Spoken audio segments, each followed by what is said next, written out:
Okay, unicorns, today we are going to talk about purging. Why is it important and what can you gain from getting rid of the clutter in your life? Let's get into it. Look around wherever you are right now. How much of what you're seeing actually serves you right now? How much of it's just there, taking up space, taking up energy?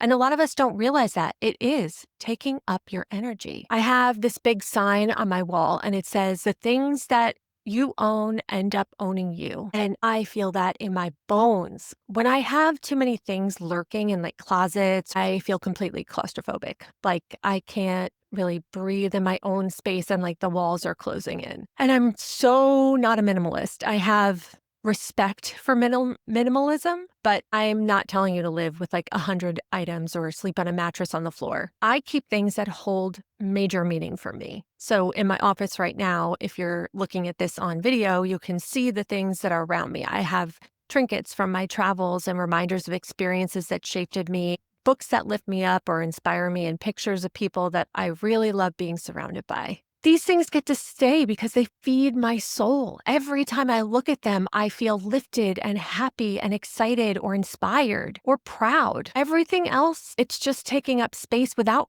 giving anything back. I'm calling this soul work. If you think about the 6 pillars, right? Body, mind, soul, heart, work, joy. It's soul because it's a little bit joy too. Mainly soul work, because what you might not understand about purging is that it's really not about the stuff. When you hold on to things that you don't need or don't love or don't really use, you're saying, I'm going to carry this forward even though it doesn't serve who I am today. And physical clutter is just a manifestation of spiritual clutter.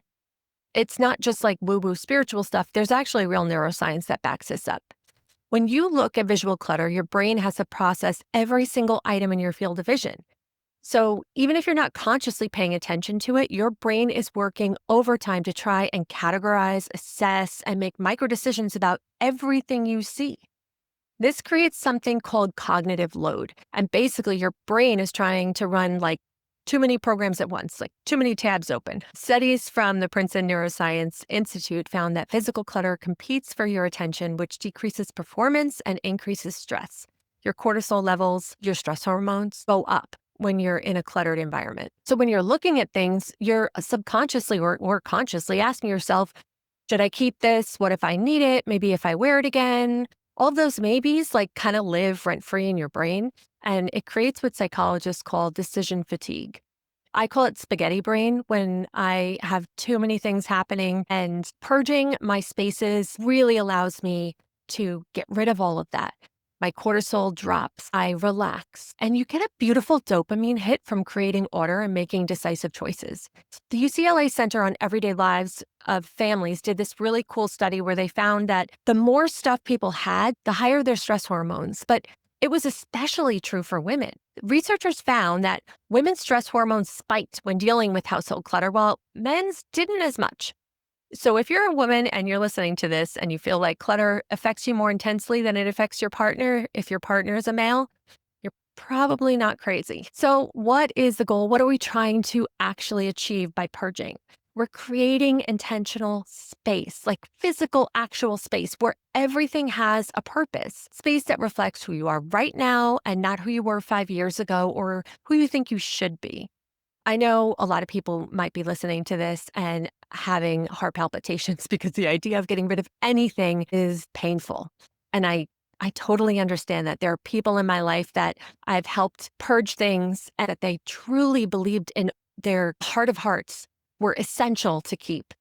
Now, why did that person have so much trouble getting rid of these things? Because there's emotion applied to objects. When people have trouble getting rid of them, that's often the issue. This was a gift from my aunt. This was my mother's. Or I spent a lot of money on this. But here are the questions that you need to ask yourself. Does this serve who I am now or who I was then? This is a really big one because most of the things we hold on to served a past version of ourselves. That dress you wore to your college graduation, it was meaningful then, but it doesn't serve you now. And does it reflect who you are today? You have permission to grow, and growing means that you're going to outgrow things. physical things, emotional things, and that's all okay. It's not disrespecting a past version of yourself, it's honoring your future self and your growth. Another question to ask yourself is, would I buy this again today? If you saw this item in a store right now, would you purchase it? If the answer is no, then why are you giving it any time in your head or your home? I'm keeping this out of love or guilt. That is the third question to ask yourself. These are the hardest to get rid of, right? Because there is a real emotional connection to this object. It was given to you for a certain event, or it came from someone else, and there's an emotional connection there, and you received it with gratitude and love. But you don't owe it a lifetime commitment. And if you're keeping something purely out of obligation, you're turning it into a burden. And that's not at all, I'm sure, what the person that gave it to you wanted for you. Another question to ask is, if my house burned down tomorrow, would I replace this? If you lost everything and had to start over, would this item make the list? If not, let's get rid of it. Another question to ask yourself is, what is this costing me to keep? Every item has a cost, and I'm not just talking about money, I'm talking about space, energy, your attention. So you have to ask yourself, is this item worth what it's costing me? Is it earning its keep in my life? For me, that's my pantry space. I have limited pantry space. Is it worth it to be here? Do I need 10 cans of tuna? I haven't had tuna probably in the last 5 years. So not only are these probably expired, but I don't eat them. So what are they doing here? And this goes very nicely into the 3 to 5 year rule. It's so simple. Look at the things in your space. If you haven't used it in the last 3 to 5 years, get rid of it. Let me share what gets ousted from my space on the regular. Clothes that don't fit, or things that when I put them on, I don't light up and smile. I don't need it. This is probably my hardest area to purge. I'm trying to come down to half of what I have in clothing. I really am focusing on what do I absolutely love and getting rid of the rest, because I can't find anything. I don't know what I have. I don't know the outfits that I can make. So I walk in there and there's stress and anxiety and it feels overwhelming, instead of feeling excited and joyful about to, dress my body and how do I want to show up today and play.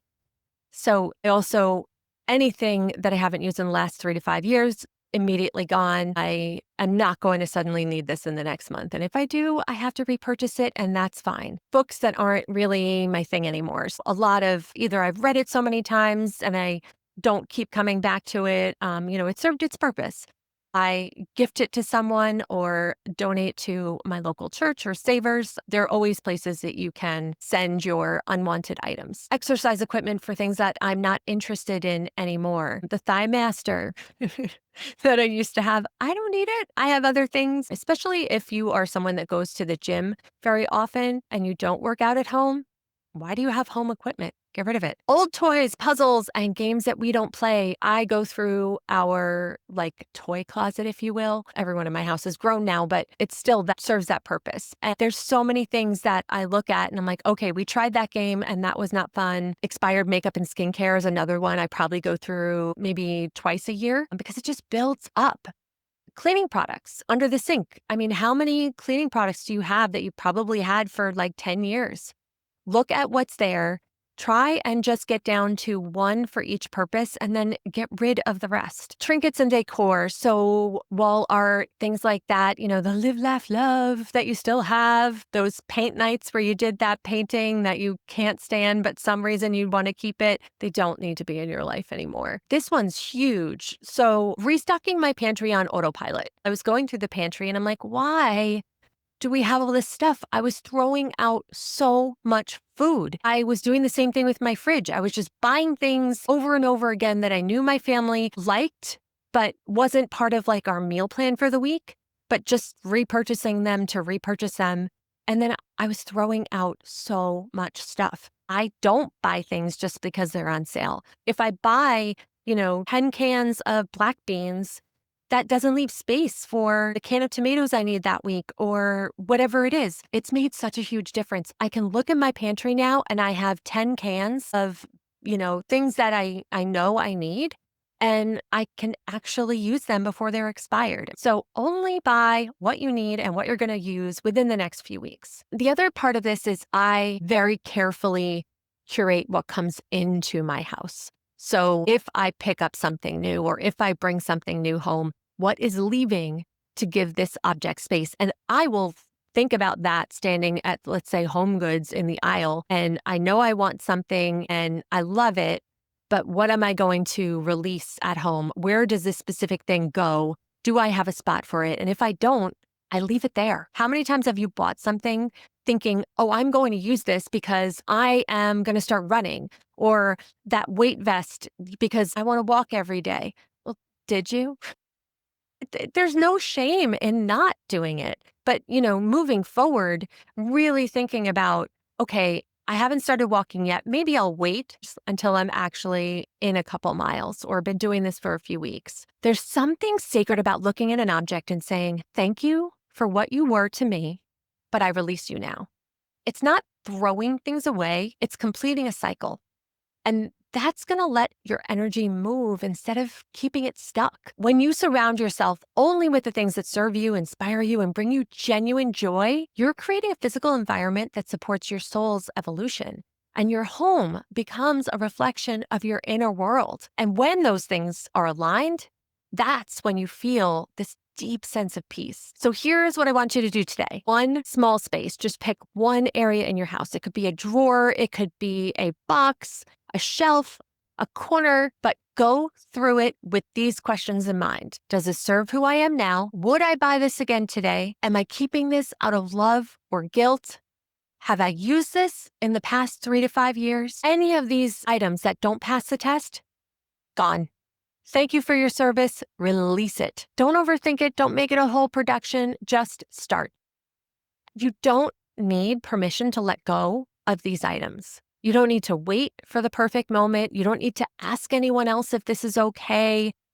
You don't need to feel even ready. You just need to take action and start, because once you do, it becomes so much easier. This is not about deprivation. It's about liberation and creating a life where everything in your space has a purpose. You took control and you decided what belongs there and what can be released. Remember, the things that you own end up owning you. So let's reclaim our space, let's reclaim our energy, and let's reclaim our souls. Be ruthless, trust yourself, and let me know how it goes. If you want to join me on this side of purging, on this side of leveling up and creating our best lives, come and find us in the Root and Rise Collective. It is a free circle that we hold every single month, and we have an online chat. It is not Facebook or social media. It's our own thing.